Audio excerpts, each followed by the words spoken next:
రాత్రి దేవుడు మిమ్మల్ని కాపాడుతున్నాడని మీకు తెలుసా? ప్రియమైన వారలారా, ఈరోజు ముగిసినప్పుడు మన విశ్రాంతిని దేవుని రక్షణలో ఉంచుదాం.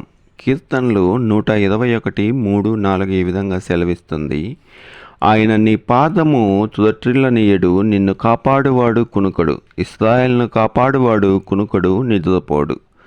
మనము నిద్రపోతాము కానీ ప్రియులారా, మన దేవుడు నిద్రపోడు. ఈ రాత్రి ఆయన నిన్ను నన్ను మనందరినీ కాపాడుతున్నాడని గుర్తెరిగి మీరు భయపడవలసిన అవసరం లేదు.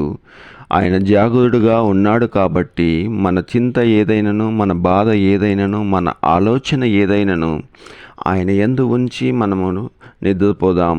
దేవుడు మన పనులన్నిటినీ చక్కపరుస్తాడని గుర్తెరిగి ముందుకు సాగమని దేవుని నామంలో హెచ్చరిస్తూ నేను హెచ్చరిక పొందుతున్నాను. ప్రియమైన ప్రార్థించుకుందాం ప్రియులారా. ప్రియమైన పరలోకపు తండ్రి, ఈరోజు మమ్మల్ని కాపాడినందుకు ధన్యవాదాలు.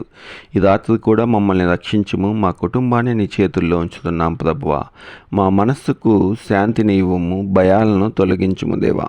మేము నీ రక్షణలో విశ్రాంతి తీసుకుంటుండగా దేవా, మీ దూతలను కాచి కాపాడి రక్షించి మా కుటుంబాలపై ఉంచమని వేడుకొనుచున్నాం దేవా. ఈరోజు అనారోగ్య సమస్యల్లో ఉన్న వారికి మీరే ఆరోగ్యాన్ని దయచేయండి. కుటుంబ సమస్యల్లో ఉన్న వారికి ఆ సమస్యలకు సమాధానం ఉండే భాగ్యం దయచేయమని వేడుకొంచున్నాం. అదేవిధంగా తండ్రి, మరి అప్పుల సమస్యల్లో ఉండి కుటుంబాలు చిన్న భిన్నంగా ఉంటుండగా ఆ అప్పులను ఏ విధంగా తీర్చుకోవాలో సహాయం దయచేయండి. అదేవిధంగా ఆయన ఇంకా అనేకమైన సమస్యల్లో బాధపడుచున్న కుటుంబాలకు మీరే తోడు నీడగా ఉండమని వేడుకొంచున్నాం తండ్రి. కుటుంబ సభ్యులను కోల్పోయి బాధతో ఉన్న కుటుంబాలకు మీరే నెమ్మదిని దయచేయమని వేడుకొంచున్నాం. ఇంకా మరి మేము అడగని దీవెనలన్నీ మాకు దయచేస్తారని మా ప్రభువును ప్రియకుమారుడైన యేసుక్రీస్తు నామమున అతి వినయంగా ప్రార్థించి వేడుకొంచున్నాం తండ్రి. ఆమెన్.